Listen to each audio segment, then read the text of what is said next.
The evolution of the life writing genre is attributed to both the evolution of philosophical ideology and the interests of an audience. Dr. Hermione Lee states that a self that goes on changing is a self that goes on living. So too with the biography of that self. And just as selves don't stay still, so life writing can't be fixed and finalized. Our ideas are shifting about what can be said. Our knowledge of human character is changing. The biographer has to pioneer, going ahead of the rest of us like the miner's canary, testing the atmosphere, detecting falsity, unreality, and the precedence of obsolete conventions.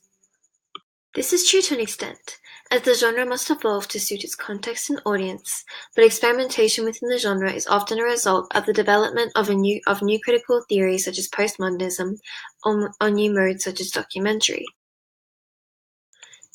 This is exemplified in the cases of both the biopic Unfolding Florence and the podcast Mom Says My Memoir is a Lie.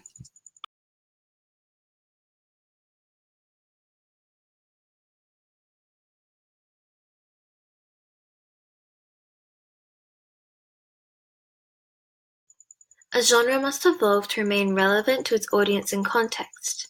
So is true of life writing. From the traditional mode of the memoir to the biopic to the podcast, life writing's ability to change contributes greatly to the live nature of the genre. Within this evolution comes the evolution of forms of the genre, from hagiography to warts and all, to parody to the minority appropriation to the neoclassical. And so, through the utilization of conventions of both the biopic and the documentary, Unfolding Florence, directed by Gillian Armstrong, is able to engage audiences in examining the many lives of Florence Broadhurst, a prominent Australian socialite in the early to mid-20th century.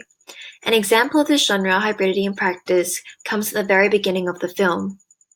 The format of the film, blending conventions of documentary into a biopic, adds to the experimental nature of the text. Additionally, the polyphonic nature of the interviews enables the exploration of heteroglossia, and from this sparks a conversation about the ambiguity of truth associated with the character of Florence Broadhurst. Armstrong's utilization of the unconventional is made further evident through the presence of Florence's posthumous voice, in which Florence is able to critique or comment on the events or information before her.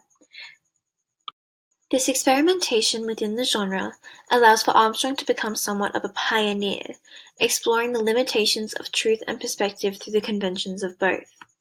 Similarly, Mom Says My Memoir is a Lie, a podcast hosted by Rosie Waterland with her mother Lisa, is a direct response to Rosie's memoir, The Anti-Cool Girl. In this podcast, tensions between artifice and reality are heavily foregrounded. The mode it takes, being a podcast, allows for conversation and debate, offering heteroglosseous perspectives similar to that of Unfolding Florence, but allowing them to converse, even argue about their points of view. But in the case of mother and daughter, the positive impact of this is debatable. Why are you laughing? This is a lot of crap. Shut up. Can I get through it, please? Well, it's true, though. It's not true. Now. In doing so, the podcast presents numerous issues, such as the subjectivity of memory and boundaries within memoirs. Okay, well, there's no need to mention that. I had to warn. It's very uncouth, you know. I had to warn you not to fart in the Yes, studio okay. today. Jesus, Rosie's nothing sacred. No. Holy cow. Wait till we get. Despite this, though, the podcast does not make a final judgment on any one issue, nor does it present a single fixed answer. Joanna Scatz argues that the portrayal of many perspectives or arguments is only a recent development within the genre, but states the goal of a writer should not be to have the last word on a subject.